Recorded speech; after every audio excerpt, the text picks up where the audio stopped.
Everything is small windows. You think of the Josh Allens and the Patrick Mahomes, and those are probably your really good examples of good franchise quarterbacks. But how many quarterbacks really last long enough to be a true franchise quarterback? And then what are you really guaranteed? Because most of them don't win Super Bowls.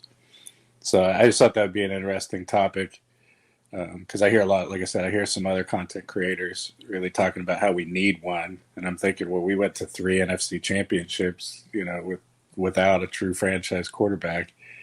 Having a franchise quarterback, eats up a lot of your cap, Right. and is that necessarily the way to go? You have a really expensive quarterback, you might not have the team around him, and you never get there. So, love to hear your thoughts on that. I thought that would be a cool, just general show topic.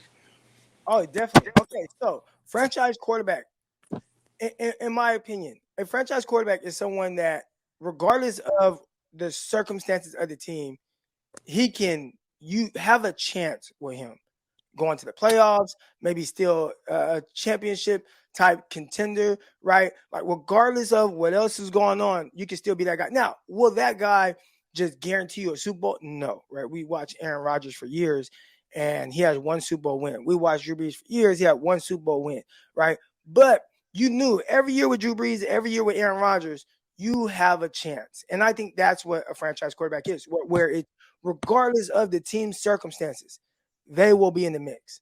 So I think there are some teams that depend probably more on the team's situations in the sense of just even having that type of level of success, right? Like just making the playoffs. I think that Jimmy Garoppolo might depend more on the roster and Kyle around him to just make the playoffs. And then obviously, once you get there, man, this is a terrific team. They're good. I don't know if that's a franchise quarterback because we know that teams things aren't always going to be perfect. And we've seen that in some of the big games as well, where, hey man, now I need you to really be that guy. And I think when you look at Jimmy Garoppolo in NFC Championship game, in the Super Bowl, where again, those are like that's the biggest of moments. And there's a lot of people, oh, can't win it. Well, we've seen him go to big games. We've seen him play in big games and do well enough for the 49ers to win. But being the reason why you win is more so that's the guy, right? Like let's look at Patrick Mahomes. Now, I hate using it's the easiest example for people to understand. Anytime I can't speak for everybody, but anytime I throw out a like a name like that, it's just you guys understand what that looks like. So it's easy to use him as an example. But in the Super Bowl against the 49ers, the Chiefs were kind of down and out. And if there was anybody else back there behind center, they probably lose that game against the Niners. But he just makes some balls he throws. And next thing you know, they're hoisting a Lombardi. We just saw it again last year where it's not going great, fumble, return for all this crazy stuff.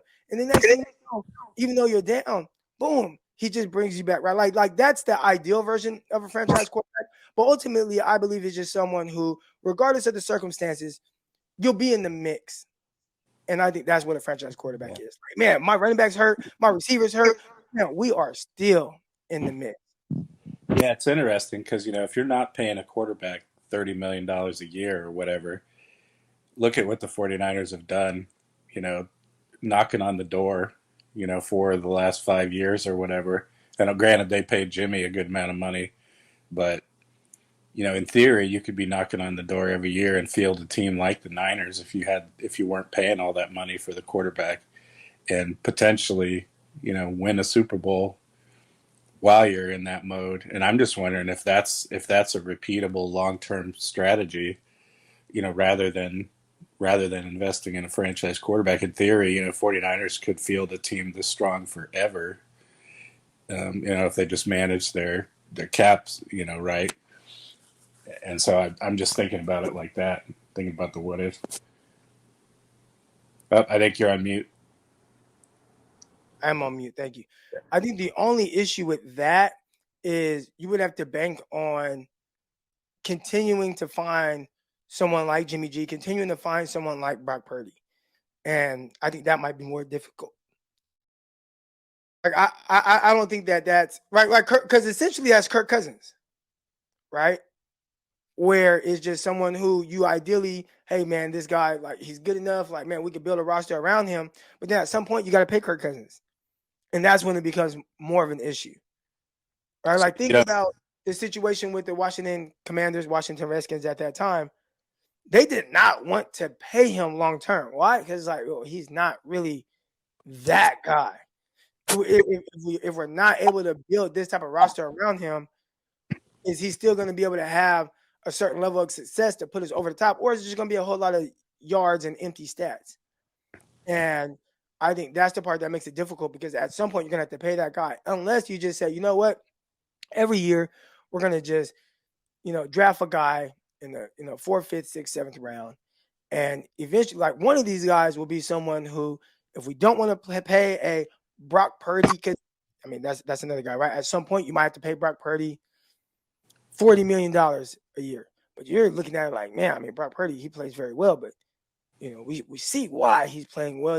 So do you want to pay him 40 million, 45 million, to where now you lose pieces around him that make him as good as he is?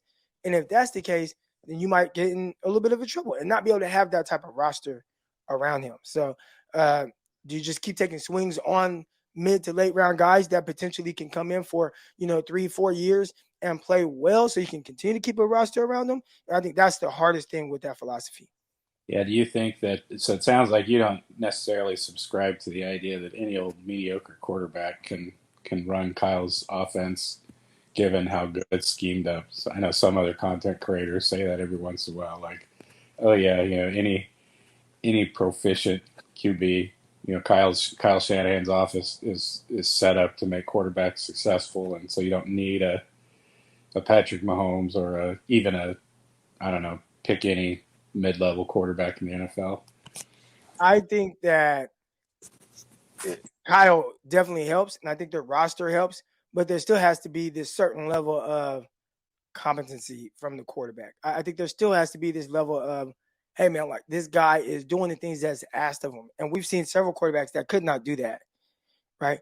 We saw it be hit and miss with Trey Lance. We've seen it with guys like CJ Beathard and Nick Mullins, where they had a lot of time to try to be that guy. And there was times where we saw for a game. I mean, I remember where I was when CJ Beathard was going toe to toe with Aaron Rodgers on, like, Monday Night Football, right? So we've seen guys have that type of ability. We've seen Nick Mullins throw for the 3rd most yards in NFL history through his first 16 starts, but just playing winning football, like winning football with timely throws. I think it takes a certain level of a quarterback to consistently do those things. And I don't think that's just anybody, even in Kyle Shanahan's offense.